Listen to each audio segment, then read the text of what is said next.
Hello my dear students, welcome to your master chem channel. कैसे हैं प्यारे बच्चों? Very good.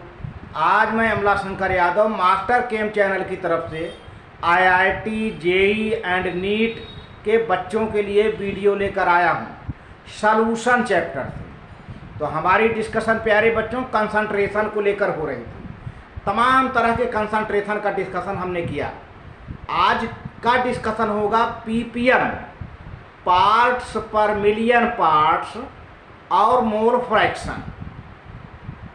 पीपीएम, पार्ट्स पर मिलियन पार्ट्स। इसमें प्यारे बच्चों जो मोल फ्रैक्शन है वह टेम्परेचर इंडिपेंडेंट है।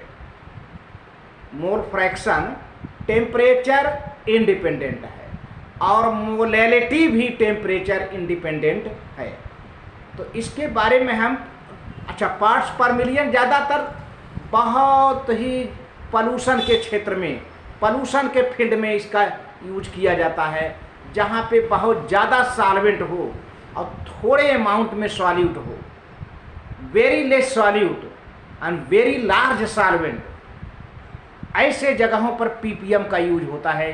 जैसे atmospheric pollution by sulphur dioxide gas, carbon dioxide gas, sulphur particles, इन सब के लिए पीपीएम का यूज होता है। और इसी से रिलेटेड एक हम न्यूमेरिकल आपसे कराएंगे जो कि बहुत ही फेमस न्यूमेरिकल है, और देखें कैसे होता है। हाँ तो प्यारे बच्चों, ये पार्ट्स पर मिलियन पीपीएम, शॉर्ट में इसको पीपीएम कहते हैं।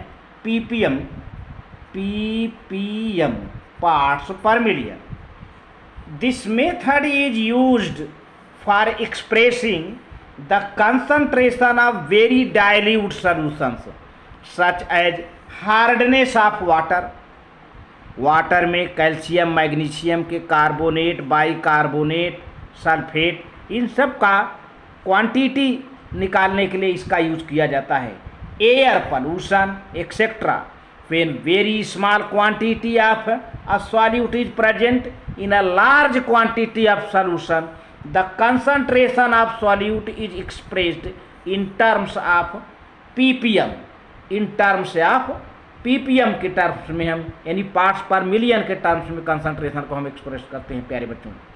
And it is defined as the mass of solute present in 1 million। 1 million means 10 to the power 6 parts by the mass of the solution is called parts per million for a solute A। मान लीजिए एक solute हम A लेते हैं, एक solute को हम A से कंसीडर करते हैं। कोई सॉल्यूट A है जिसको कैपिटल लेटर से हम दिखाते हैं, तो PPM of A, mass of A into 10 to the power 6 upon mass of solution. ये तो मास के टर्म में हो गया प्यारे बच्चों, लेकिन वॉल्यूम के टर्म में देखिए, representing in terms of volume, तो PPM of A, volume of solute A into 10 to the power 6 upon volume of solution. तो ये पहला जो है मास के टर्म में है और दूसरा पीपीएम वॉल्यूम के टर्म में है। तो इस तरह से आगे देखते हैं मोल फ्रैक्शन के बारे में प्यारे बच्चों। मोल फ्रैक्शन क्या है? देखिए, मोल फ्रैक्शन नंबर ऑफ मोल आप जानते ही हो, given mass upon molar mass, है ना। तो मोल फ्रैक्शन एक रेशियो होता है किसी पर्टिकुलर कंपोनेंट का। सॉल्यूशन 2 कंपोनेंट का हो सकता है, 3 कंपोनेंट का हो सकता है, 4 कंपोनेंट का होता है। किसी एक कंपोनेंट का mole, number of mole upon total number of mole को हम मोल फ्रैक्शन कहते हैं उस कंपोनेंट का। तो मान लीजिए कि एक सॉल्यूशन है, उसमें 2 कंपोनेंट है ए और बी। तो पहले देखिए, the ratio of the number of moles of one component to the total number of moles of the all components present in the solution is called mole fraction। अब जैसे मान लीजिए किसी सॉल्यूशन में 2 कंपोनेंट है ए और बी, और ए को हम सॉल्यूट मान लें, बी को सॉल्वेंट। तो अब मान लीजिए सॉल्यूट का मोल फ्रैक्शन निकालना है, तो number of moles of solute A upon total number of moles. Total number of moles किसका? सॉल्यूट प्लस सॉल्वेंट का। तो इस तरह से एक एग्जाम्पल हमने लेकर के बनाया है प्यारे बच्चों। जैसे let A is A solute, हमने ए को सॉल्यूट मान लिया है, and B, capital B is solvent. Mixed, दोनों को मिक्स कर लिया, टू फॉर्म अ सॉल्यूशन, दोनों को मिलाकर हमने सॉल्यूशन बना दिया, ठीक है, कोई बात नहीं। The number of moles of A B N A, हमने मान लिया कि ए के नंबर ऑफ मोल कितने हैं, एन ए, एन लगा के ए का सबस्क्रिप्ट कर दिया है, A subscript, and number of mole of B is N B, ठीक है। तो total number of moles of solution क्या हो जाएगा प्यारे बच्चों, N A plus N B, क्योंकि N A number of moles of solute है और N B number of moles of solvent है, तो दोनों मिलकर सॉल्यूशन बना रहे हैं, तो दोनों का हमने टोटल ले लिया, तो total number of moles of solution. अब इसमें total number of moles of solution मिल गया हमें। अब mole fraction of solute A equal to number of moles of solute A upon number of total moles of solution, यानी number of, हमने formula लिख दिया है, number of moles of A upon total number of moles of the solution, ये हो गया। इसी तरह से मोल फ्रैक्शन ऑफ सॉल्वेंट बी ले लेते हैं एच बी, तो number of moles of solvent B upon total number of moles of solution, यानी ये फार्मूला दिया गया, number of moles of solvent B upon total number of the moles of the solution, ये आ गया। तो अब एक चीज़ और है, अब चाहे जितने कंपोनेंट हुए, तो बाइनरी है, यहाँ पर दो कंपोनेंट है सॉल्यूट और सॉल्वेंट, तो बाइनरी सॉल्यूशन हुआ। 3 कंपोनेंट हो सकते हैं, 4 कंपोनेंट, इसका कोई मतलब नहीं है। इनके मोल फ्रैक्शन को अगर हम ऐड कर देते हैं तो हमेशा क्या आएगा प्यारे बच्चों, 1। ये वेरी वेरी इंपॉर्टेंट है, very very important for IIT JEE student के लिए, नीट स्टूडेंट के लिए। मोल फ्रैक्शन का सम हमेशा प्यारे बच्चों 1 होता है।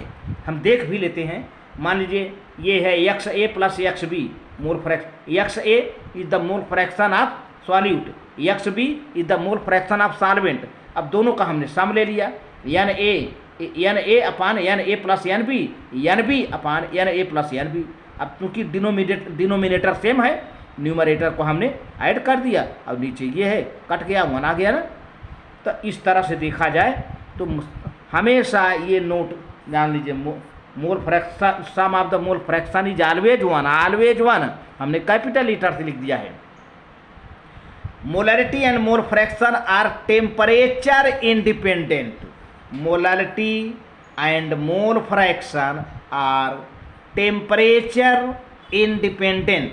इसका मतलब होता है टेम्परेचर चाहे बढ़ जाए चाहे घट जाए, मोलैलिटी और मोल फ्रैक्शन पर कोई फर्क नहीं होने वाला है, कोई चेंजिंग नहीं होगी। No changing takes place due to increase और decrease of temperature. This means molality and mole fractions are temperature independent concentration.